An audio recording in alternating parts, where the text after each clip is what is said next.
dan taatnya tidak berkurang. Amin.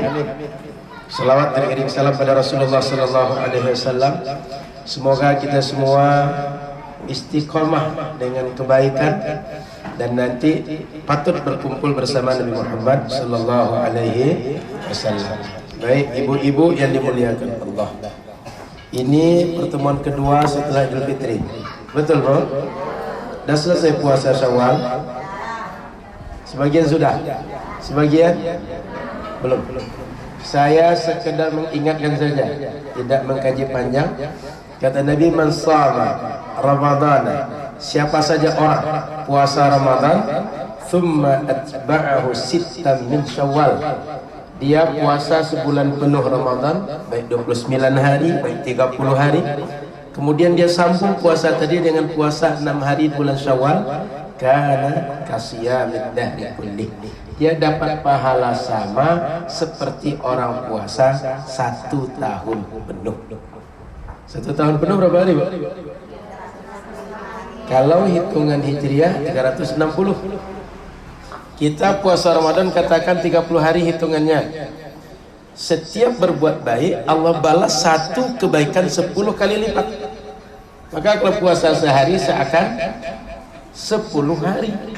Kalau 30 hari kali 10 sama 300. 6 kali 10 60, 300 tambah 60 360. Maka puasa sebulan tambah 6 hari seakan sepadan dengan puasa sebanyak 1 tahun.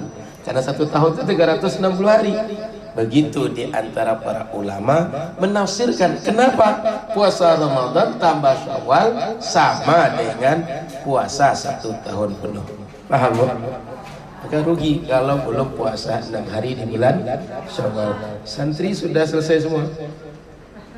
Dah puasa 6 hari bulan Syawal? Yang para santri? Santriwati? Belum? Kalau belum selesai, boleh buat nanti Senin, Kamis, Senin, Kamis, Senin, Kamis, selesai 6 hari. Atau ambil Senin turut-turut sampai Rabu, nanti ambil lagi Senin sampai Rabu, selesai 6, yang penting di bulan Syawal. Boleh harinya hari apa saja, yang penting selama bulan Syawal. Tidak masalah hari Jumat, tidak masalah hari Sabtu, tidak masalah hari Ahad, yang penting bulan Syawal. Baik, sore ini kita masuk dalam tema kajian adalah akidah. Artinya setiap Jumat pekan ketiga kajian kita akidah. Untuk kajian akidah ini insya Allah kita pakai namanya kitab Al-Jawahir Al-Kalamiyah. Kalau pernah pesantren mungkin pernah dengar, Bu, Al-Jawahirul Kalamiyah. Jawahir artinya permata, Al-Kalamiyah terkait ilmu kalam atau ilmu tauhid. Sehingga maksudnya kitab ini adalah pilihan-pilihan pembahasan di dalam ilmu tauhid, pembahasan-pembahasan penting, pembahasan-pembahasan berharga, pembahasan-pembahasan utama dalam ilmu akidah. Jadi apa, Bu? Pembahasan penting, pembahasan utama dalam masalah akidah. Baik, kita mulai baca kitab ini. Bismillahirrahmanirrahim. Alhamdulillahirabbil alamin wa sallallahu ala sayyidina Muhammadin wa alihi wa sahbihi wa sallim. Jadi Bapak Ibu memuliakan Allah, ulama kalau ngarang kitab biasanya mulai dengan bismillah. Sudah itu alhamdulillah, sudah itu selawat. Kenapa seperti itu? Pertama, baca bismillah itu ajaran Quran. Tengok setiap awal surat Quran pasti mulai dengan bismillah. Surat apa yang pertama? Al-Fatihah mulai dengan bismillah. Al-Baqarah bismillah. Ali Imran bismillah. Hanya satu dalam Al-Quran yang tak mulai dengan bismillah. Surat apa? At-Taubah. Jadi ketika kita memulai membuat kitab, memulai pekerjaan, ini meniru cara Quran. Bagaimana cara Quran? Memulai dengan bismillah. Yang kedua, kita memulai dengan bismillah ini meniru cara Nabi. Kata Nabi, kullu amrin dzibalin la yubda'u bi bismillahirrahmanirrahim fahuwa aqta fahuwa ajdam fahuwa abtar. Apa saja perbuatan baik yang kita mulai tidak dengan bismillah, dia terputus dari keberkahan. Dia selesai, dia sempurna, tapi tidak melahirkan kebaikan-kebaikan. Tidak ada keberkahannya. Artinya berkah itu kebaikannya terus bertumbuh. Banyak kebaikan yang muncul dari yang kita buat. Maka Nabi anjurkan, kalau kita mulai pengajian, mulai dengan bismillah. Makan mulai dengan bismillah. Pakai baju bismillah. Mulai belajar bismillah. Apa saja yang baik-baik mulai dengan bismillah. Maka ibu kalau berjalan naik kendaraan jangan lupa bismillah. Minimal bismillahirrahmanirrahim. Kalau tidak bisa bismillahirrahmanirrahim, minimal bismillahirrahmanirrahim. Sudah itu ibu-ibu dirahmati Allah Subhanahu wa taala, ketika kita baca bismillah, cara baca bismillah ini bisa bismillah, bisa dengan bismillahirrahmanirrahim. Artinya ketika sunnah dianjurkan dimulai perbuatan baik dengan basmalah, boleh baca bismillah saja. Tapi lebih baik lagi kalau baca bismillahirrahmanirrahim, lebih sempurna. Maka kalau ibu mau wudu baca bismillah, boleh bismillah. Lebih sempurna bismillahirrahmanirrahim. Mau makan bismillah, boleh, tapi lebih sempurna bismillahirrahmanirrahim. Minimal itu rahasianya bu. Kenapa kalau ulama tulis kitab atau kita buat surat mulai dengan bismillah.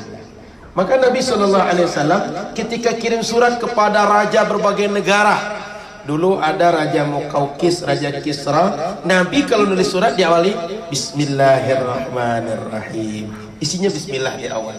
Maka ibu-ibu kalau menulis surat, nulis pesan, mulai dengan bismillah. Ada pengumuman, ada informasi penting, mulai bismillah. Ada undangan, mulai dengan bismillah. Kenapa? Melahirkan keberkahan, meniru cara Allah dan cara Rasulullah. Baik, ibu-ibu muliakan Allah Subhanahu wa taala. Setelah bismillah ulama baca alhamdulillah. Kenapa baca alhamdulillah? Karena kita ini dapat nikmat semuanya dari Allah. Saat kita punya ilmu, sadari ilmu kita datang dari Allah. Maka syukur dengan ilmu, termasuk mampu menulis kitab, bisa kita menyalin kitab. Semuanya adalah karunia dari Allah. Makanya ulama buat bismillah, lalu lanjut dengan alhamdulillah. Termasuk kita bu habis makan baca alhamdulillah, habis pengajian baca alhamdulillah, buka pakaian alhamdulillah, keluar dari kamar mandi baca alhamdulillah, selesai dari perbuatan apa saja kita buat baca alhamdulillah. Maka ibu dimuliakan Allah Subhanahu wa taala, ulama ajarkan kita dapat nikmat, dapat karunia, punya segalanya karena Allah yang kasih. Oleh karena itu jangan lupa mengingat nikmat Allah dengan baca minimal alhamdulillahirabbil alamin. Kemudian dilanjut dengan selawat kepada Nabi Muhammad. Kira-kira bu, kenapa para ulama selawat kepada Nabi sebelum nulis kitab? Apa kira-kira alasannya bu? Kita tahu syariat dari siapa bu? Tahu Quran dari siapa? Ajaran agama dapat dari siapa? Siapapun orang yang tahu Islam pasti sumbernya Nabi Muhammad. Tanda terima kasih kita kepada guru kita, doakan. Terima kasih kita kepada Nabi Muhammad, sholawat kepada Nabi Muhammad. Kita nggak ada yang tahu Al-Quran, tahu syariat kecuali semuanya sumber dari Nabi Muhammad. Nabi Muhammad ajarkan sahabat, sahabat ajarkan ke murid sahabat, diajarkan ke murid mereka sampai ke kita. Maka setiap kita dapat ilmu jangan lupa dengan Nabi Muhammad sallallahu alaihi wasallam. Maka ibu-ibu rajin-rajin kita salat pada Nabi. Bangun tidur, mau tidur, aktivitas apapun, sholawat itu bisa, boleh. Nggak mesti ibu sedang sholat, nggak mesti ibu sedang dalam keadaan suci. Tidak sholat, tidak suci pun boleh ibu-ibu sholawat. Jadi mohon maaf Bu, ibu mohon maaf sedang tidak berwudu misalnya, boleh ibu selawat.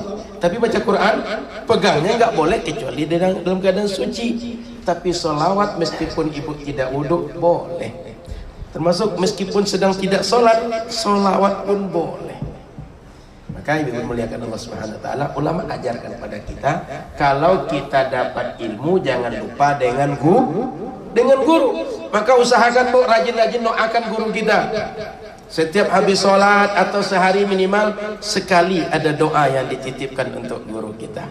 Mudah-mudahan guru kita doakan, malaikat doakan untuk kita. Ketika kita doakan guru, tanda syukur Allah tambahkan keberkahan ilmu untuk kita. Mau tidak Bu? Mau tambah berkah ilmunya? Rajin doakan guru. Ilmu kalau berkah itu Bu, kita tidak tahu, Allah akan kasih tahu apa yang tidak kita tahu itu.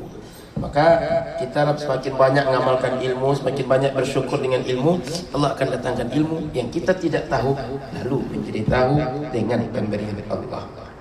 Baik, lanjut. Wa ba'du fa hadhihi risalatun mustamilatun 'alal masailil muhimmati fi ilmil kalam. Kata beliau, ini risalah. Risalah itu dalam tradisi orang Arab, kalau menulis buku isinya enggak terlalu banyak, tipis. Kalau kita nulis buku tipis Bu, kan buku itu ada yang tebal dan tipis Bu ya. Kalau tipis orang Arab sebutnya risalah. Kalau agak tebal kitab. Kan ada buku kita, kalau buku tulis ini kan ada yang tebal dan tipis ya Bu ya. Kalau yang kecil namanya risalah. Ini buku yang tipis memuat al-masail al-muhimmah, masalah yang penting, masalah yang urgen, masalah yang pokok fi ilmil kalam, dalam ilmu akidah. Kenapa disebut ilmu kalam? Jadi ilmu akidahnya punya nama banyak Bu. Ada namanya ilmu tauhid. Kenapa ilmu tauhid? Isinya atau utama pembahasannya adalah tentang mentauhidkan Allah. Target dari ilmu tauhid bagaimana kita mentauhidkan Allah. Makanya namanya tauhid. Ada namanya ilmu kalam. Kenapa ilmu kalam? Minimal ada dua sebab. Dulu pembahasan paling panjang perdebatan ulama tentang ilmu ini masalah kalamullah. Kalamullah itu dengan suara, dengan huruf atau tidak. Kan kita baca Quran sekarang nih Bu. Kalau kita baca di Al-Quran kita, di mushaf kita ada tulisannya Bismillahirrahmanirrahim. Ada huruf ba, ada sin, ada mim.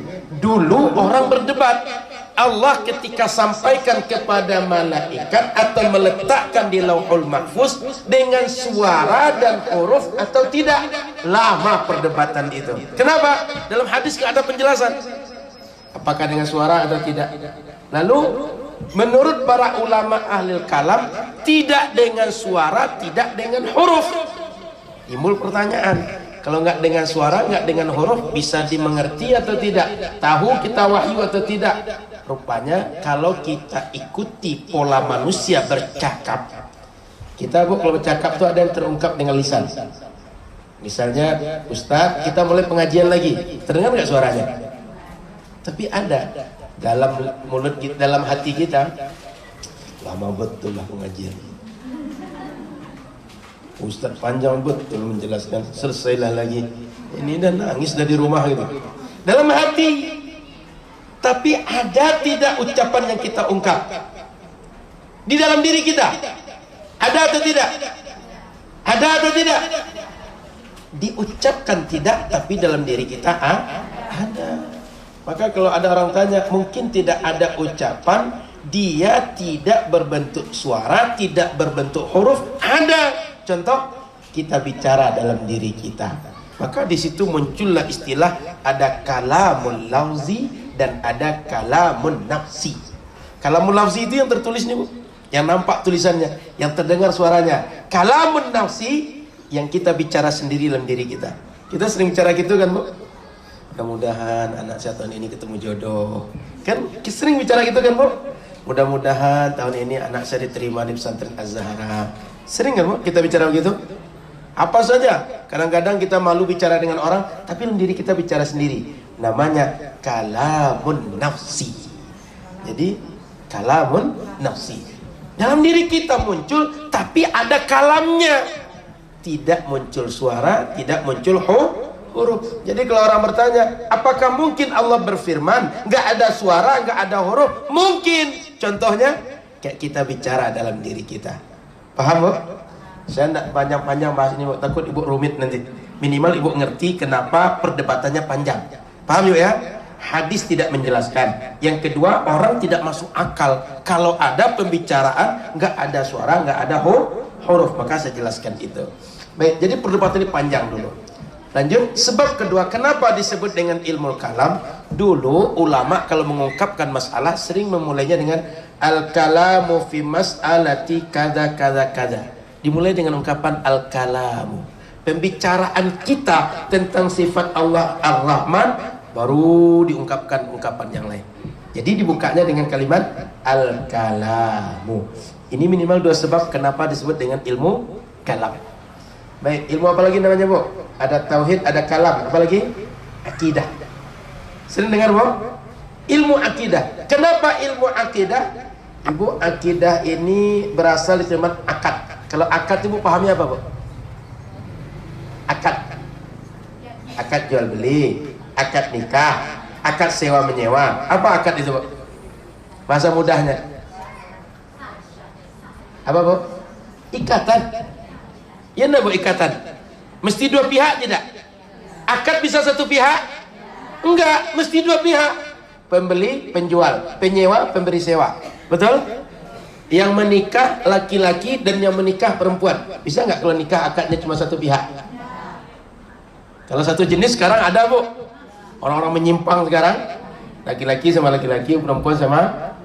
Doa kita semoga anak kita tidak pernah sampai ke situ. Amin. Jangan sampai anak kita terjangkit penyakit laki-laki suka perempuan, laki-laki suka laki-laki, perempuan suka. Kita berdoa, Bu, jangan sampai keturunan kita kena. Amin. Jadi akad itu mesti dua pihak. Arti akad itu ikatan. Maka kalau dalam akidah ini bermakna ikatan. Apa makna ikatan? Yang mengikat kita, yang menjadi standar kita dalam hidup. Ini boleh atau tidak? Ini patut dibuat atau tidak? Maka akidah ini standar dalam hidup kita. Yang patut dibuat, yang tidak patut dibuat. Makanya orang Islam dia punya akidah. Bahasa mudahnya keyakinan. Apa, Bu? Keyakinan. Keyakinan mengikat kita, Bu. Ini saya mesti buat atau tidak? Saya percaya dengan Allah atau tidak? Keyakinan. Maka namanya akidah. Baik. Lalu kata beliau, Qarimatul Ma'khadhil Ifham. Kitab ini mudah dipahami. Ke depan nanti kita lihat. Ja'altuha ala tariqis su'ali wal jawabi. Saya tulis metodenya dengan metode tanya jawab. Dibuat pertanyaan lalu dibuat jawaban. Jadi dimudahkan, Bu, agar semua kita nggak semuanya mudah dalam metode dipaparkan lalu dianalisa. Nggak mudah begitu, Bu. Tapi ketika dibuat pertanyaan, muncul dalam pikiran kita penasaran, muncul analisa, muncul ingin tahu. Termasuk Ibu lihat di sana lagi bangun apa? Kan tanya kan? Rupanya insya Allah kita bangun masjid. Mudah-mudahan tahun Ramadan depan kita sudah salat di masjid insya Allah. Doa ya, Bu, ya. Semua kita salat di masjid, pengajian di masjid, sehingga yang ikut pengajian ini bisa lebih banyak insya Allah. Kita mudah-mudahan bisa 1000 orang muat di masjid yang akan kita, mudah-mudahan Ramadan nanti bisa selesai, karena sudah dikerjakan sekarang. Watasahaltu fi ibaratiha tashilan lit-tullabi. Dan saya pakai istilah-istilah yang mudah. Kenapa? Supaya mudah dipahami. Supaya orang-orang yang belajar, meskipun pelajar pemula, mudah dalam memahami kitab. Jadi ulama itu ngerti dengan kita, Bu. Dicarinya istilah yang mudah, dicarinya bahasa yang mudah dipahami. Kitab itu semakin mudah dipahami, semakin mudah dimengerti, semakin banyak manfaat. Betul nggak, Bu? Tapi kalau nulis kitab orang nggak ngerti, orang nggak paham, siapa yang akan baca buku kita? Siapa yang akan ambil manfaat di buku kita? Maka yang paling banyak manfaat kalau dia dimengerti, mudah dipahami, mudah orang ambil manfaat dari situ. Oke, Ibu, kalau nanti nulis buku, Termasuk masih suka tulis surat cinta nggak, Bu? Zaman ibu-ibu kan dulu zamannya surat-surat ya, Bu ya. Kalau kami kan zamannya chatting kan. Zaman status, ada apa-apa ungkapnya di status, curhatnya di status. Ibu-ibu dulu surat ya, Bu ya. Lipat surat, macam-macam model lipat surat. Titip sama kawan, sama guru wali kelas. Ya, Bu. Buat diari, tiap hari curhat, tulis 1 lembar 1 hari. Kalau nulis usahakan mudah dimengerti. Karena kalau kita nulis panjang-panjang, Bu, capek kita nulis, banyak kita tulis, orang nggak ngerti apa gunanya. Mending singkat tapi orang paham. Mas Bu, coba tengok ustadz kita kalau di Instagram itu tulisan sering pendek-pendek, tapi orang ngerti. Dia nulis panjang tapi pendek-pendek, Bu. Misalnya satu kalimat itu 3 kata titik, kemudian bawah lagi kalimat lagi, tapi orang ngerti. Kenapa? Karena disampaikan dengan cara yang mudah dipahami orang. Kita ini kadang-kadang suka berbelit-belit, Bu. Maksudnya itu mudah sebenarnya, tapi ceritanya panjang. Cara mengungkapnya putar-putar ke sana kemari.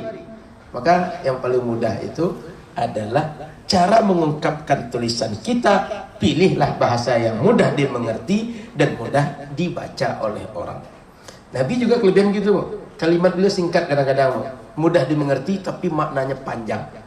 Maka Nabi kadang kita temukan ada hadis ittaqillaha haitsu ma kunta. Singkat hadisnya. Ad-dinun nasihah. La taghdab. Singkat-singkat aja hadis Nabi, tapi maknanya banyak. Banyak pesan yang ada dalam hadis Nabi itu. Jadi Nabi singkat bicaranya, dimengerti, banyak pesan dan berguna bagi banyak orang. Sampai sekarang orang masih mengamalkan pesan-pesan Nabi itu. Kita banyak bicara, tapi banyak dibuang orang. Nabi sedikit bicara, banyak diamalkan orang. Kita banyak nulis, banyak bicara, tapi banyak dibuang orang dibanding diamalkan orang. Maka kita belajar dari para ulama, dipilih kalimat yang mudah, dipilih ungkapan yang mudah dimengerti. Maka ibu-ibu kalau bicara dengan anak, mengajar anak, pilih bahasa begini. Ini kan ulama mengajarkan kita nih. Kalau saya mengajarkan anak, nulis pesan pada anak, ngirim surat pada anak, tulis istilahnya mudah dimengerti, bahasanya mudah dipahami, cara nulisnya mudah dipahami. Baik, kita masuk kepada isi kitab. Minimal muqaddimah kita selesaikan. Al-muqaddimatu, pengantar dari pelajaran akidah. Al-aqidatul islamiyatu wa arkanuha. Akidah Islam dan rukun-rukun akidah Islam. Apa tadi akidah artinya, Bu? Keyakinan. Keyakinan yang ngikat kita. Keyakinan dalam Islam dan rukun-rukunnya. Pertanyaannya, ma maknal aqidatil islamiyah? Apa arti akidah Islamiyah?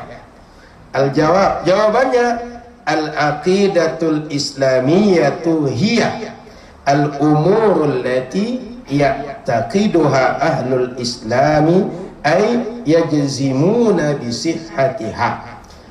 Yang dimaksud dengan akidah Islam atau keyakinan menurut agama Islam adalah hal apa saja, urusan apa saja, kajian apa saja yang mesti diyakini oleh orang Islam. Jadi akidah Islam itulah semua keyakinan yang mesti diyakini orang Islam.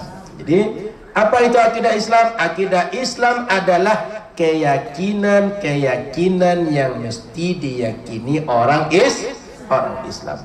Ay yajzimuna bisihhatiha, yaitu maksudnya adalah mereka yakin dengan kebenarannya. Jadi keyakinan yang diyakini kebenarannya oleh orang Islam disebut dengan akidah Islam.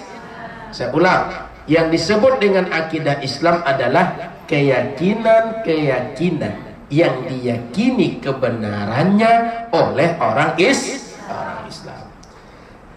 Jadi Bapak Ibu muliakan Allah Subhanahu wa taala, akidah ini dia masuk bab keyakinan. Agama ini kalau kita bagi semuanya, Bu, semua ajarannya 3 saja ujungnya. 1, keyakinan. Apa yang kita yakini? Yakin tentang Allah, yakin tentang Rasul, yakin tentang kiamat, yakin tentang mati, yakin tentang hisab dan lain-lain. Yang kedua, amal, perbuatan fisik. Yakin tadi buat kita sholat, bahwa Allah suruh kita sholat, bahwa Allah perintahkan kita puasa, lalu kita buat puasa, kita buat sholat. Jadi satu yakin, yang kedua amal, perbuatan fisik. Yang ketiga, dia bukan keyakinan, bukan amal, tapi akhlak, perangai. Dia bukan tentang batil tidak batil, bukan halal haram, tapi patut tidak patut. Contoh, sekarang ada pengajian, saya bicara, ibu bicara juga, boleh atau tidak, Bu? Secara hukum boleh, tapi patut atau tidak? Akhlak di situ. Betul nggak, Bu? Ada larangan nggak ibu bicara di sini? Nggak ada, saya nggak bisa larang ibu. Tapi secara akhlak, ibu tak patut bicara kalau saya bicara. Sama kalau di rumah, ibu lagi bicara, tiba-tiba anak bicara. Berakhlak atau tidak, Bu? Makanya akhlak itu dia bukan boleh tidak boleh, haram tidak haram, tapi patut atau tidak patut. Makanya semua apapun yang kita pelajari dalam Islam muaranya tiga saja. Keyakinan satu, amal satu, yang ketiga akhlak, patut atau tidak patut. Makanya ibu mau belajar bahasa Arab, mau belajar hadis, belajar tafsir, apa saja yang ibu pelajari ujungnya tiga. Yakin ibu, beramal ibu, berakhlak ibu. Tidak ada lebih dari itu. Semua ilmu, mau belajar 100 tahun, 50 tahun, 10 tahun pesantren, ujungnya itu semua. Nah, ketika kita masukkan ke dalam ilmu Islam, yang menjadi keyakinan ini, nama ilmunya ilmu tauhid atau akidah atau ilmu kalam. Kalau masuk kepada amaliyah, ilmunya namanya ilmu fikih atau ilmu syariah. Makanya kalau kita kuliah di UIN, ada fakultas syariah. Kalau ilmu kalam atau tauhid atau keyakinan, masuk ke usuluddin, maka ada fakultas usuluddin. Biasanya usuluddin itu kajiannya ada akidah, ada filsafat, ada hadis, ada tafsir, ada akhlak atau tasawuf. Itu kajiannya. Tapi kalau syariah, fikih, usul fikih, hadis hukum, perbandingan mazhab, kemudian jinayat, kemudian ahwal saksiyah. Ada pernah kuliah di UIN, Bu? Fakultas syariah? Kalau ahwal saksiyah tentang keluarga, jinayat tentang kriminal dalam Islam, kemudian tentang perbanding mazhab, fiqhul muqaran. Ini syariah atau amaliyah. Yang ketiga adalah akhlak, tasawuf. Jadi ibu memuliakan Allah, apapun ilmu yang kita pelajari ujungnya tiga saja. Akidah satu di antara yang tiga tadi. Maka kalau ibu baca Al-Quran, baca hadis, semua pembahasan terkait akidah, terkait keyakinan ada dalam ilmu ini.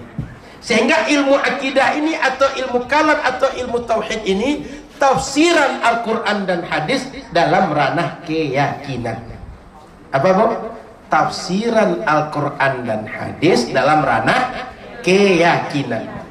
Kalau ilmu fikih atau ilmu syariah, tafsir Al-Quran dan hadis dalam masalah amaliyah yang kita buat. Gimana cara sholat, gimana cara haji, gimana cara kurban. Dan lagi kita kurban, gimana cara akikah, gimana cara kita kalau ada kita dalam kondisi sedang tak sholat, apa saja amaliyah boleh kita buat, mana yang tidak. Itu kajiannya dalam ilmu fikih atau amaliyah. Jadi ibu-ibu muliakan Allah Subhanahu wa taala, dalam Islam itu semua ranah ilmu, enggak ada lebih dari itu. Tiga itu saja, keyakinan, amaliyah, akhlak. Baik, ibu-ibu muliakan Allah Subhanahu wa taala, ilmu yang kita pahami sekarang, yang kita kaji sekarang tentang akidah, keyakinan dalam Islam. Baik, saya masuk pada pembahasan yang selanjutnya. Soal ma maknal Islam, apa arti Islam? Ibu muslim tidak, Bu? Muslimah tidak, Bu? Apa artinya muslim itu, Bu? Islam itu artinya apa, Bu? Agama, orang-orangnya, orang-orang beragama Islam. Yang Islam itu apa artinya?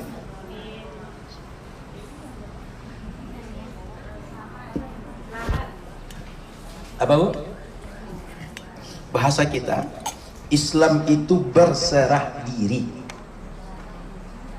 Apa, Bu? Berserah diri. Makna berserah diri, kita pasrahkan diri kita melakukan yang disuruh oleh syariat.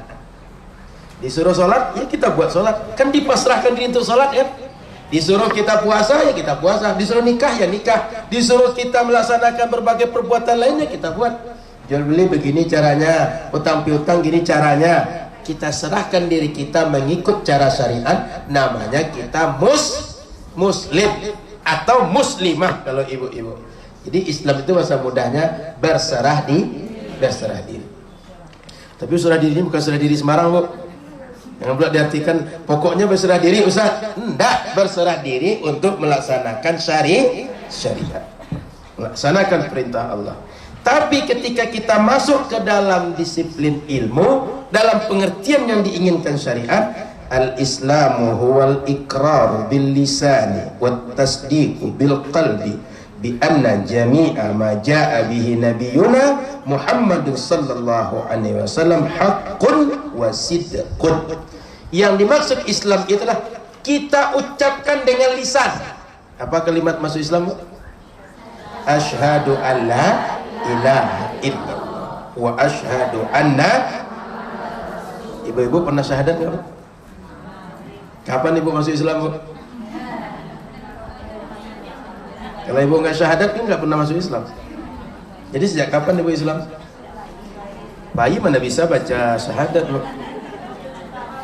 Sami bisa baca syahadat nggak? Bisa nggak Sami baca syahadat? Nggak bisa kan? Masih bayi kan?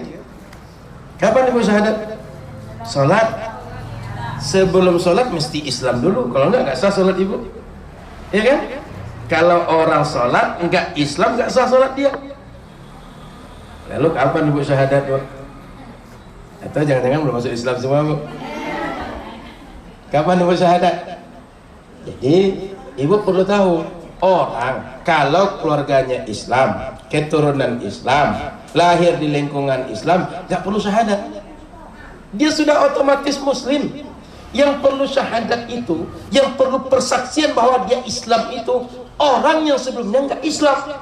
Supaya apa? Kita tahu dia Muslim, kita tahu dia sudah sama dengan kita, sehingga perlakuan untuk dia sama seperti kita.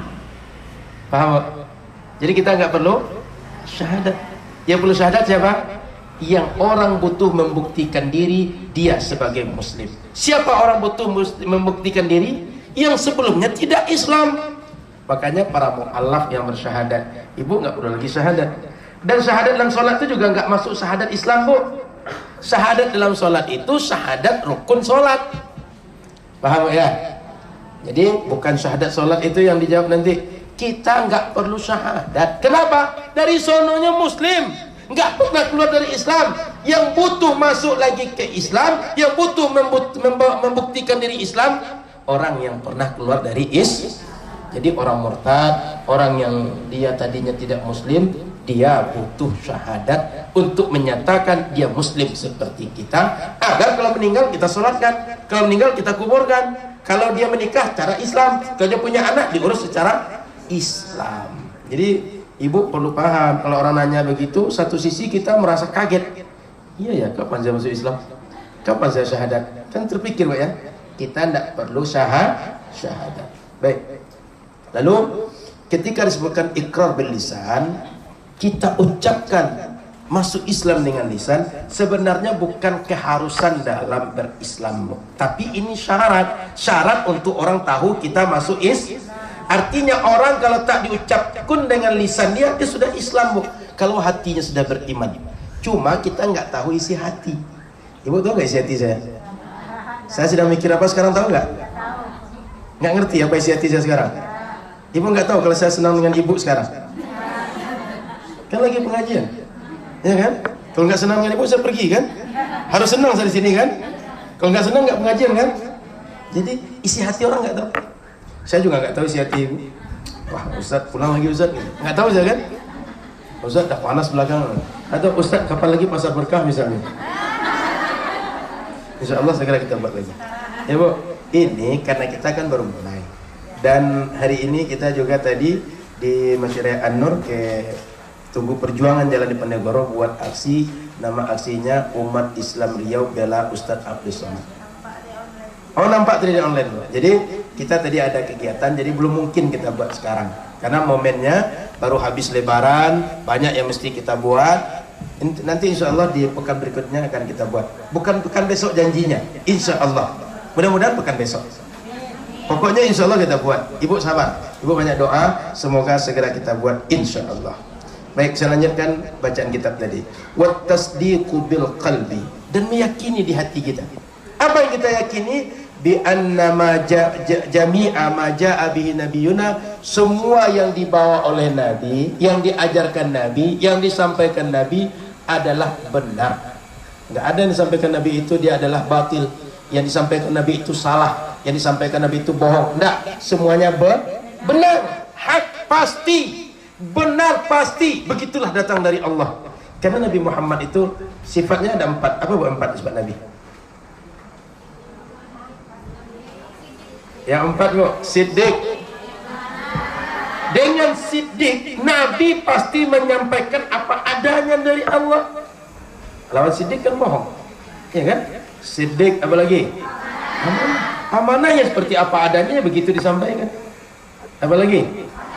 Fatanah, cerdas, tajam, daya pikirnya lebih hebat dibanding siapapun. Maka orang kalau berdebat dengan Nabi, kalau orang bercakap dengan Nabi, pasti Nabi di atas keunggulan mereka semua. Hujjah Nabi, argumen Nabi di atas mereka semua. Kenapa? Fatanah. Terakhir apa? Tabligh, Nabi sampaikan. Apa yang disuruh Allah, apa syariat disampaikan. Sehingga nggak ada yang simpan Nabi satupun. Sampaikan semua kepada umat.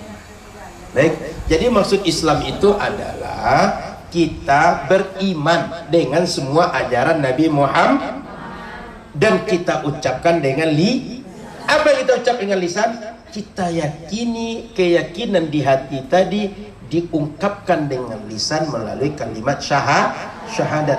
Sebab yang isi hati nggak ada yang tahu bu. Lisan ini mewakili isi hati, lisan ini menerjemahkan isi hati. Maka kalau kita jual beli bu, mesti ada ijab kabul. Kenapa? Dalam hati kita nggak tahu. Orang mau jual atau tidak nggak tahu bu. Lisan, ijab dan kabul mewakili, menjelaskan bahwa penjual mau menjual, pembeli mau membeli. Itu gunanya ijab kabul itu. Dalam nikah juga begitu. Karena dalam hati nggak ada yang tahu.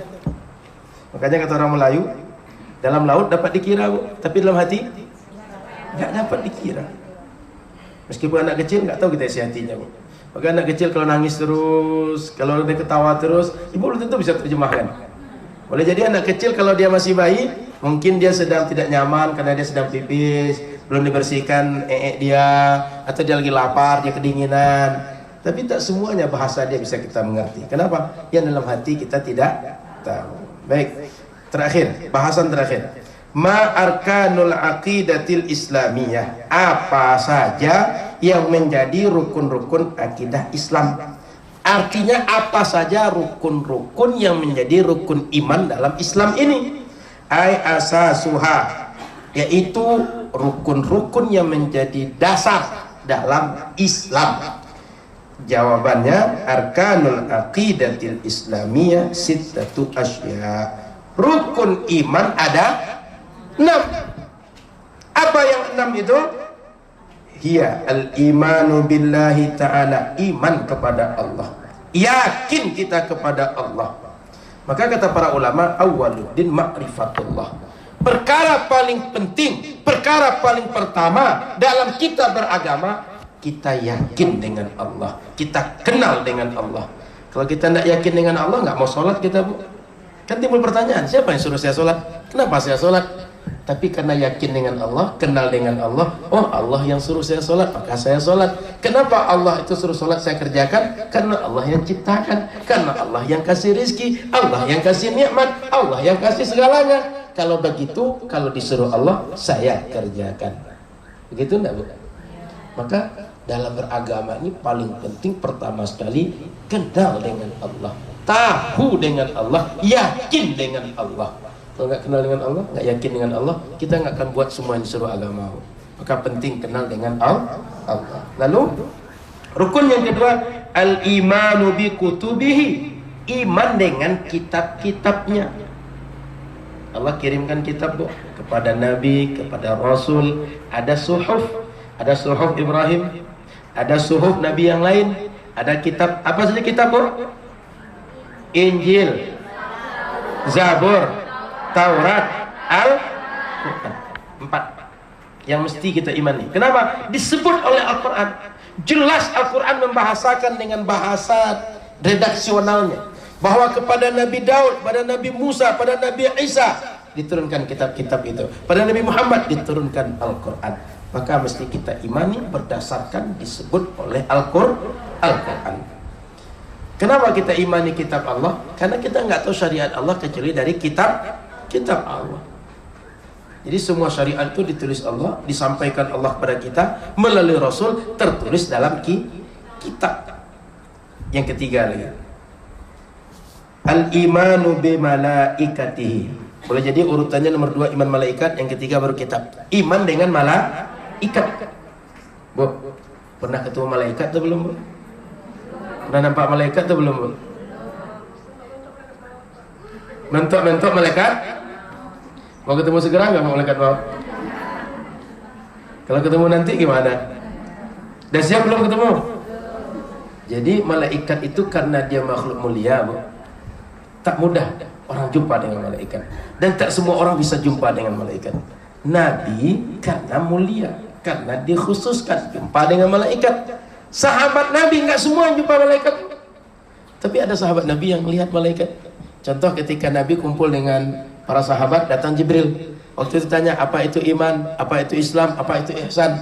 Maka sahabat yang lihat malaikat itu ruhaniyahnya berarti bagus. Kenapa? Untuk bisa lihat malaikat harus ruhaniyah yang bagus. Karena malaikat itu alamnya alam gaib. Manusia bisa lihat alam gaib bila ruhaniyahnya lebih baik. Karena butuh kemampuan lebih daripada sekedar fisik.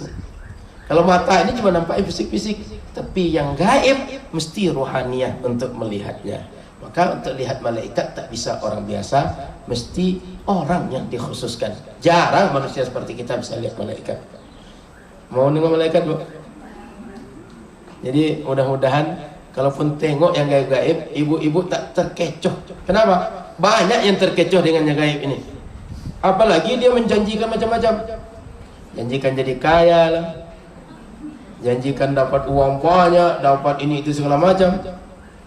Janjikan dapat madu, mau nggak, Bu? Ibu mau di madu, mau diracun, Bu? Mau yang mana? Mau ngaji gitu, Bu. Lanjut. Rukun iman selanjutnya al-iman bi rusuli. Iman dengan Rasul Allah, dengan Nabi Allah, dengan Rasul. Nabi itu menyampaikan syariat kepada kita, menyampaikan penjelasan Allah kepada kita. Apa yang mesti kita buat dalam hidup? Maka ada Nabi, ada Rasul nanti. Nabi kalau jumlahnya 124.000, sejumlah sahabat Nabi ketika melaksanakan haji wada. Kalau Rasul sebanyak jumlah sahabat Nabi melaksanakan perang Badar. Berapa? 313. Jadi Nabi 124.000, Rasul 313. Nabi sekalian Rasul 25. Itulah yang disebutkan dalam Al-Quran, namanya 25. Mulai dari Adam, Nuh, Hud, Idris, Saleh dan seterusnya sampai Nabi Muhammad. Jumlahnya 25. 25 ini mesti kita yakini. Kenapa? Disebutkan oleh Al-Quran. Dari 25 ada 5 ulul azmi. Pernah dengar ulul azmi ini, Bu? Nabi yang paling berat cobaannya. Nabi Ibrahim, Nabi Musa, Nabi Isa, Nabi Nuh, Nabi Muhammad. 5. Dari 5 ada satu imamnya, imam Nabi dan Rasul, namanya Nabi Muhammad sallallahu alaihi wasallam. Nanti ke depan kita bahas satu persatu 6 poin ini. Yang kelima, al-imanu bil yaumil akhir. Iman dengan hari akhir. Pasti kiamat terjadi nanti.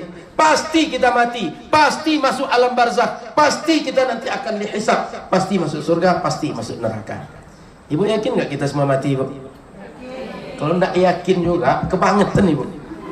Kan banyak orang mati di sekitar kita, kan? Ini setelah ini ada kuburan di sini. Itu kuburan umum untuk semua di sini itu gimana, Bu? Ada saya tengok itu kuburan? Ada kan ya? Kuburan umum kan? Orang lama, Ibu orang baru. Jadi semua kita pasti mati. Mesti yakin kita akan kiamat terjadi. Yakin kita kalau kiamat semua yang kita buat akan ditanggung jawabkan.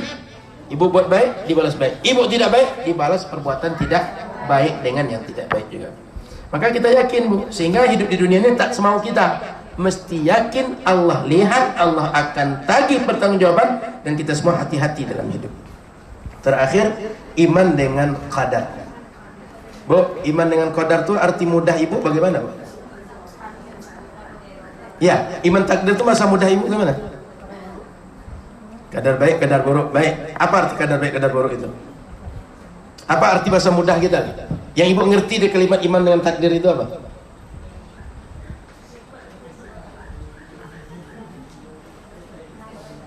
Baik, bahasa mudahnya, Ibu terima kalau Ibu perempuan, itu terima takdir itu. Saya terima kalau saya laki-laki, terima takdir itu.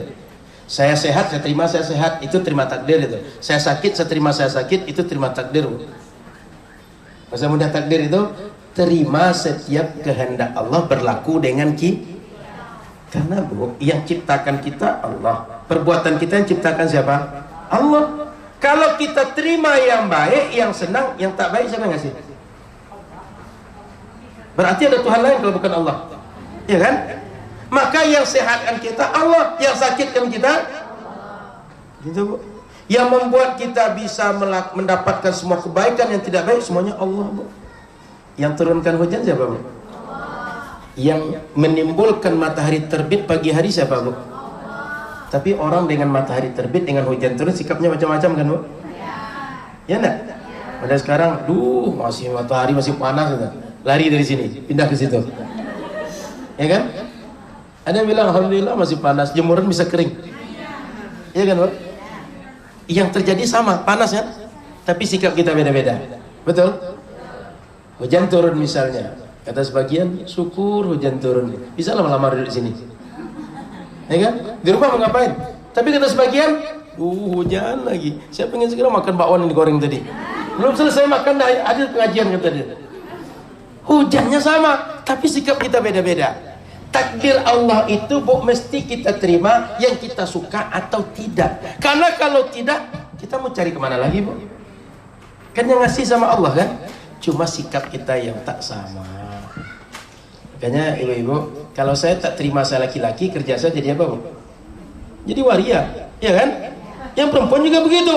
Makanya sikap menerima takdir itu banyak turunannya nanti, Bu. Segi akhlak, segi hukum, termasuk bagian dari iman pada takdir itu, Ibu nggak cemburu dengan apa yang dapat oleh orang. Orang punya mobil, Ibu tenang aja. Orang punya rumah baru, Ibu tenang aja. Tapi orang punya istri baru, Ibu perlu komentar. Ya, Bu ya. Itu pelakor tuh gitu. Jadi kalau kita yakin dengan takdir, mau panas, mau hujan, mau apa juga dan nggak masalah bagi kita. Mau sakit, mau sehat, mau hujan, mau apa, nggak ada masalah. Kenapa? Allah ngasih apa yang Dia mau. Ketika Dia kasih apa yang Dia mau, kita nggak bisa ngatur. Kita bisa ngatur sikap kita menerima pemberian Allah, tapi kita tak bisa ngatur Allah kasih apa. Di antara kita ada yang punya anak nggak, Bu? Ada. Ada yang nggak punya anak? Ada. Punya anak ada yang laki-laki saja, ada yang perempuan saja, betul? Ada yang laki-laki saja. Bisa nggak kita milih? Ya Allah, saya punya anak sekian saja, laki-laki semua, perempuan semua. Bisa nggak ngatur gitu, Bu? Nggak bisa ngatur. Atau ya Allah, saya agar cantik hidungnya hidung Turki, kulitnya kulit Arab, matanya mata Cina, alisnya alis orang Rusia misalnya. Bisa milih gitu nggak, Bu? Nggak bisa.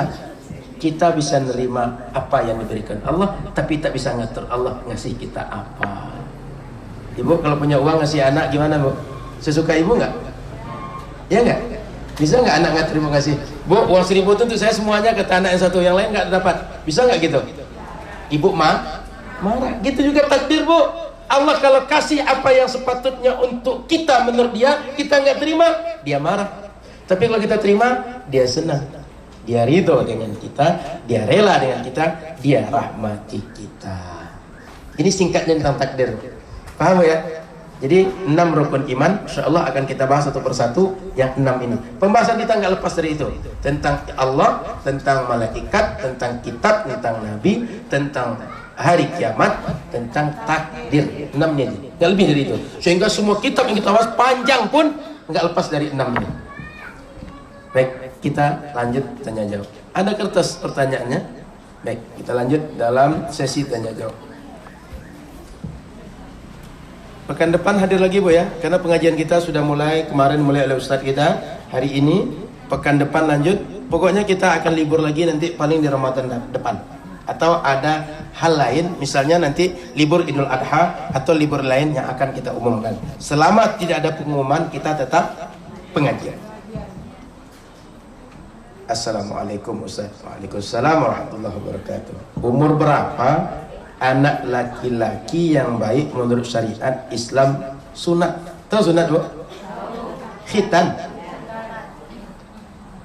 Ibu tahu Sami usia berapa khitan anak Ustaz? 8 hari. Sami yang dikenal Ustazah itu 8 hari khitan. Jadi Ibu kalau tengok sekarang sudah seperti dewasa Bu, karena sudah khitan. Menurut Ibu kapan bagusnya khitan itu Bu? Menurut Ibu lah, tidak usah secara medis, secara nalar Ibu aja lah. Kita kalau kencing ada ampas nggak Bu? Tahu ampasnya? Sisa-sisanya yang terbawa oleh urin kita itu. Kalau anak, mohon maaf, punya kulup. Kulup itu kan daging yang belum dipotong ketika dia khitan itu. Itu masih nutup ujung kemaluan dia. Ampas tadi keluar. Kira-kira ampas tadi numpuk di mana? Di daging tadi kan? Lama kelamaan numpuk, apa yang terjadi? Kira-kira menurut Ibu aja lah. Busuk itu Bu. Bisa jadi infeksi itu Bu. Maka kadang-kadang ada anak-anak usia setahun, 2 tahun, atau 3 tahun dipaksa oleh dokter spesialis anak bapak, anak ibu harus khitan. Kenapa? Masalahnya numpuk, kadang nutup Bu, nggak bisa keluar kencing dia. Anak pengen kencing. Kita ini normalnya pasti kencing tiap hari Bu. Bahkan setiap 2 jam kita kencing. Anak pengen kencing, tapi di sini sedang tersumbat, sini sedang busuk. Jangankan tersumbat, kalau misalnya busuk di sekitarnya atau ada yang menghalang sekitarnya, dia merasa nggak enak. Maka dia malas kencing. Malas kencing, apa yang terjadi? Banyak yang terjadi setelah itu. Jadi kira-kira menurut Ibu kapan bagusnya anak itu khitan? Kapan Bu? Baru lahir langsung khitan Bu? Iya. Kenapa? Coba Bu tengok untungnya. Anak kecil usia sepekan, seminggu, dia lari nggak Bu? Dia cuma tenang kan? Jadi kalau luka nggak rumit kita untuk mengurus dia. Sudah tuh anak kalau baru lahir biasanya banyak tidur atau banyak bangun? Banyak tidur, 17 jam tidur aja itu. Ya kan? Yang ketiga, anak itu kalau luka cepat kering atau lama kering? Cepat kering. Sudah itu yang keempat, kalau dia dari kecil sudah bersih, dia kedepannya masih ada gatal nggak Bu? Masih ada infeksi nggak Bu? Jadi mending mana? Khitan waktu kecil atau ketika besar? Kelas 4, kelas 5 SD kalau di khitan Bu, dramanya banyak Bu. Payah ibu membujuk dia. Kabur dia, nego, kasih uang, ya kan Bu? Kadang-kadang kita cerita, khitan itu gimana, siapa yang motong? Kita bilang dokter baju putih. Setiap nampak orang baju putih dia takut duluan. Padahal ustadz yang dagang. Banyak drama kan Bu? Jadi bedanya kalau anak kecil dia khitan, dia nggak ada cerita di masa depan. Dia ketika sudah besar nggak ada cerita pada kawannya. Kalau yang sudah kelas 4, kelas 2, kelas 3, dia ada cerita ke kawan dia. Waktu dia khitan dulu, waktu itu dia berdiri di pinggir lapangan bola, ditendang bola oleh kawan, kena barang dia, luka 2 kali. Itu cerita dia nanti. Atau waktu saya khitan dulu, saya lari, saya takut, saya nego dengan mak saya. Itu cerita dia. Cuma dari segi sakitnya, mending anak kecil, dia nggak tahu rasa sakit. Tapi kalau sudah besar, dia trauma dengan rasa sakit. Mending mana Bu? Maka anak saya, ada Abdul laki-laki sini-sini, itu udah khitan Bu. Kenapa? Khitannya waktu kecil. Nampak anak kecil saya laki-laki sini Bu, yang kadang saya bawa, itu sudah khitan. Makanya Sami kemarin khitannya usia 8 hari. Jadi besok kalau ibu punya anak, usahakan kecil khitan. Kemana khitannya? Tanya sama ustazah di sini. Atau kita di tabung wakaf tiap bulan juga buat khitan gratis. Metodenya metode klaim. Itu kalau di luar Bu bayarnya minimal 500.000. Tapi kita buat gratis tiap bulan. Baik. jodoh itu takdir atau gimana Ustaz? Terus gimana sikap kita Ustaz terhadap takdir jodoh? Nampaknya bisa saya jadi biro jodoh nih Bu, ya kan? Biar ketemu jamaah yang cari jodoh dengan jamaah lain yang juga cari jodoh.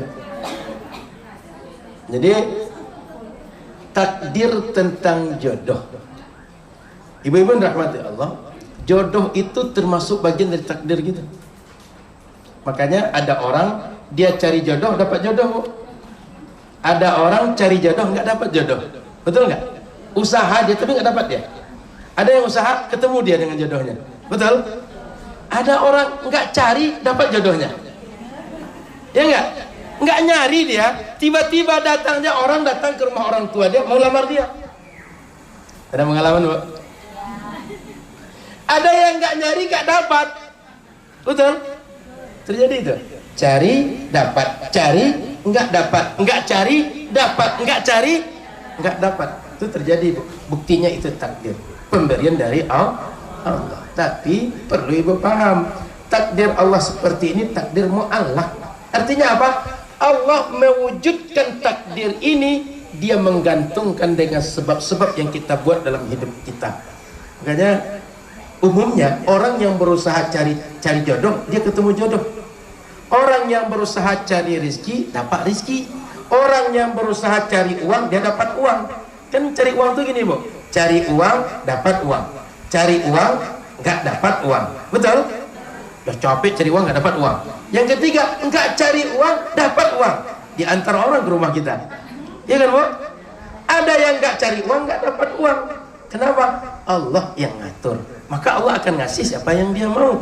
Tapi ngasihnya dia ini digantungkannya dengan sebab-sebab tertentu. Contoh, si Anu dia ketemu jodoh kalau dia usahakan jodoh dia. Si Anu nggak akan dapat jodoh kalau dia nggak usahakan jodoh dia. Buktinya kan nggak semua orang nggak punya jodoh kan Bu? Rata-rata punya jodoh kan? Yang nggak punya jodoh tuh justru sedikit. Kenapa? Mungkin ketika dia cari jodoh dia putus asa. Ya udah nggak usah jalan lagi. Udah capek nyari dah. Udah sekian kali nyoba nggak usah jalan lagi. Dari mana datang jalan lagi. Jangan-jangan usaha kita 100 seharusnya sudah dilakukan 70, tinggal 30, kita dah kalah di 70. Akhirnya Allah nggak kasih. Makanya kadang-kadang ada orang sudah 40 nggak juga ketemu jodohnya, 60 nggak juga ketemu. Tapi adatnya, kebiasaannya orang cari jodoh ketemu jodoh. Jadi nggak ada dalam hidup ini nggak takdir Bu. Jodoh itu bagian dari takdir. Kalau nggak takdir, dia datang dari siapa? Siapa yang ngatur dia? Ada Tuhan lain? Pasti Allah. Jadi jodoh bagian dari takdir. Maka cara mendapatkan takdir yang baik itu kita usaha. Namun kita ingat, tidak setiap usaha pasti adatnya, kebiasaannya usaha dapat. Paham? Makanya ibu-ibu kadang kalau kita cari jodoh dia dapat. Kalau kita nggak cari jodoh nggak dapat. Kalau kita cari uang dapat uang, nggak cari uang nggak dapat. Tapi bukan hukum kelaziman. Paham ya? Paham bedanya Bu ya? Kalau kelaziman cari pasti dapat. Kalau kebiasaan dicari biasanya maka ada kemungkinan dia dapat, mungkin tidak dapat. Nah itu. Baik. Terus gimana sikap kita terhadap takdir jodoh ini? Sikap kita usahakan cara terbaik yang bisa kita buat. Kan kita nggak tahu ketemu jodohnya kapan, ya kan Bu? Ketemu jodohnya dengan siapa? Ibu pernah mimpi nggak dulu atau pernah berpikir nggak bahwa jodoh saya suami saya sekarang itu? Jangan-jangan nggak pernah terpikir sama sekali Bu. Padahal rumah waktu kecil tuh samping-sampingan, main dengan dia dulu, main ejek-ejekan dengan dia, iya kan Bu? Rupanya pas dewasa dialah calon kita tuh. So sweet lah Bu ya. Baik Ustaz, saya ingin bertanya, apakah boleh sholat sebelum waktunya?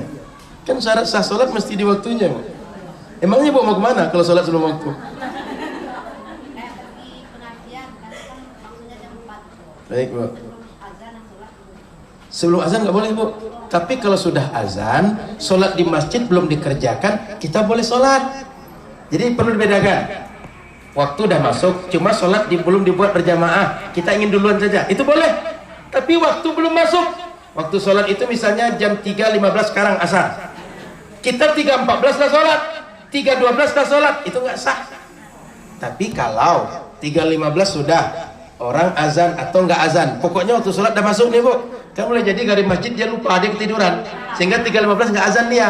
Cuma waktu di imsakiyah, kan kadang kita punya imsakiyah bu ya, sudah masuk waktu nih, kita sholat sesuai waktu tadi, sah sholat kita. Paham ya? Sholat di awal waktu. Kemudian karena ini ikut pengajian dan takut terlambat dan waktunya sangat dekat, sedangkan perjalanan saya sedikit makan waktu. Nah ibu, dalam kasus ini sama seperti saya tadi. Saya tadi dari Pekanbaru ngejar ke sini. Kalau saya sholat asar di kota, jangan-jangan saya telat. Saya sengaja sholat di sini jamaah dengan kawan saya. Supaya apa? Pengajian dapat, sholat bisa jamaah di sini. Jadi ibu nggak mesti takut. Nanti kalau saya nggak lambat datang nggak bisa sholat, kan bisa sholat di sini bu. Kan selama tempat sholat ada, kita wudhu, tutup aurat, kan sah sholat di sini. Jadi ibu nggak perlu khawatir gara-gara pengajian nggak sholat. Jangan, pengajian baik, sholat baik. Nah, paham ya? Oke. Lanjut, Ustaz mau nanya, apa itu tauhid? Apa beda syahadat masuk Islam dengan syahadat dalam sholat? Baik. Tadi saya jelaskan, syahadat masuk Islam, syahadat untuk membuktikan, syahadat untuk orang lain tahu bahwa seseorang sudah masuk dalam sedangkan syahadat di dalam sholat rukun sholat kita tidak sah kalau kita tak masuk Islam. Maka orang sholat mesti dia masuk Islam dulu. Tapi kita masalahnya nggak perlu masuk Islam. Kenapa? Sudah Islam dari sononya. Yang perlu masuk Islam itu siapa? Yang tadinya nggak Islam atau keluar dari Islam, dia masuk lagi ke Islam butuh syahadat. Jadi bedanya kalau syahadat dalam sholat, rukun sholat. Syahadat ketika kita masuk Islam untuk syarat orang masuk diperlakukan hukum Islam kepada dia. Kemudian apa itu tauhid? Tauhid itu bahasanya wahada yuwahidu tauhidan. Wahid satu, tauhid mentauhidkan, meyakini satu. Apa maksudnya? Meyakini Allah satu-satunya Tuhan, nggak ada lagi Tuhan yang lain. Makanya kul huwallahu ahad. Pertanyaan lanjut, apakah doa Kanzul Aras bagus kita rutinkan setiap hari? Boleh, bagus. Doa sapu jagat, Kanzul Aras, Sayyidul Istighfar, baca ayat kursi, baca zikirnya, bagus dirutinkan setiap hari. Karena zikir itu menjaga kita bu. Zikir itu membuat kita selalu ingat dengan Allah, selalu kita terhubung dengan Allah. Apakah doa ini sering diamalkan Nabi atau sahabat? Kanzul Aras ini termasuk doa yang diamalkan oleh Nabi dan sahabat. Termasuk di antara doa yang atau zikir yang disuka itu 5 bu. Subhanallah, Alhamdulillah, Allahu Akbar, La ilaha illallah, La hawla wa la quwwata illa billah. Orang kalau yakin dengan 5 ini hidupnya tenang bu. Subhanallah, dia sucikan Allah sehingga tak menganggap siapapun sempurna. Yang sempurna hanya Allah saja. Yang kedua, Alhamdulillah, setiap nikmat disadari datang dari Allah, maka dia tak pernah merasa dia hebat, dia besar, dialah angkuh, sombong, segala macam. Sudah itu apa lagi? La ilaha illallah, tidak ada Tuhan selain Allah. Artinya tak ada pemberi nikmat, tak ada pemutus nikmat kecuali Allah. Sudah itu, apa lagi tadi? La ilaha illallah. Apa lagi? Subhanallah, Alhamdulillah, Allahu Akbar. Dalam hidup ini tidak ada boleh kita takutkan bu. Yang paling hebat, yang paling besar, yang paling semua itu Allah. Semuanya adalah di bawah kuasa Allah. Sehingga kita nggak perlu hidup ini merasa terhimpit, terkungkung, merasa hidup diurus atau segala macam, terpaksa oleh orang, nggak perlu. Kenapa? Allahu Akbar. Terakhir, la haula.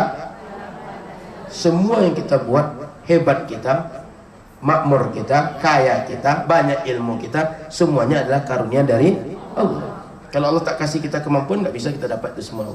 Maka bagus, subhanallah, alhamdulillah, la ilaha illallah, la haula wa la quwwata illa billah, Allahu Akbar. 5 zikir ini bagus. Satu sisi menyadarkan akidah, yang kedua banyak pahalanya. Ustaz, iman itu tak diwariskan. Apa maksudnya Ustaz? Baik, yang diwariskan itu harta. Betul tidak? Yang diwariskan harta, iman nggak diwariskan. Artinya apa? Bapak beriman, kita pasti iman, nggak kok. Banyak orang tuanya iman, anaknya tidak, atau sebaliknya. Maka iman itu, amal itu perbuatan masing-masing. Sehingga jangan pernah mengira bapak saya orang baik, bapak saya orang soleh, bapak saya banyak kebaikan, saya nggak perlu beramal lagi. Nggak boleh gitu. Setiap kita beriman, setiap kita beramal. Jangankan kita, Bu, anak Nabi Fatimah, Nabi suruh Fatimah beramallah kamu. Kenapa? Kehebatan nasab seorang bapak tak menyebabkan amal seorang anak hebat. Paham? Jadi itu maksud iman tak diwariskan. Bahwa iman seorang bapak untuk dia, amal seorang bapak untuk dia, anak imannya untuk dia, amal dia untuk dia. Maka setiap kita mesti berbuat, mesti beramal, mesti beriman dengan diri kita sendiri. Itu maksudnya iman tak diwariskan. Baik, ada lagi? Habis kertas saya. Insya Allah kita ketemu di pekan akan datang, di pengajian berikut. Pekan akan datang Ustadz Adam Malik Indra, insya Allah. Pekan ke-1 nanti Ustadz Zul Ikrami, pekan kedua Ustadz kita Ustadz Abdul Samad, dan saya pekan ketiga. Jadi insya Allah kita setiap pekan ada Ustadz. Pekan kelima nanti mungkin saya atau mungkin Ustadz yang lain. Yang jelas kita setiap pekan ada. Libur kita cuma kalau diumumkan bahwa kita tak pengajian. Kita tutup dengan doa. Na'udzubillahi minasyaitonir rajim. Bismillahirrahmanirrahim. Alhamdulillahirabbil alamin. Allahumma shalli ala sayyidina Muhammadin. Allahumma inna nas'aluka ridhaka wal jannah wa na'udzubika min sakhatika wan nar. Ya Allah, karuniakan kami ridhamu, karuniakan kami rahmatmu, karuniakan kami kecintaanmu. Ya Allah, jauhkan kami dari murkamu, jauhkan kami dari kemarahanmu, jauhkan kami dari nerakamu. Allahumma anzil alaina sakinah wal rahmah wal barakah. Ya Allah, turunkan kepada kami sakinah, ketenangan, turunkan kepada kami rahmat, turunkan kepada kami keberkahan. Rabbana atina fid dunya hasanah. Ya Allah, berikan kebaikan untuk kami hidup di dunia ini, wa fil akhirati hasanah, dan kebahagiaan di akhirat nanti. Wa qina adzabannar, jauhkan kami dari api neraka. Wa adkhilna jannata ma'al abrar, masukkan kami ke surga bersama orang-orang baik ya rabbal alamin. Wa sallallahu ala sayyidina Muhammadin. Subhana rabbika rabbil izzati amma yasifun wa salamun alal mursalin. Alhamdulillahi rabbil alamin. Baik, terima kasih ibu-ibu, mohon maaf salah dan kurang. Subhanakallahumma bihamdika asyhadu an la ilaha illa anta astaghfiruka wa atubu ilaika. Assalamualaikum warahmatullahi wabarakatuh.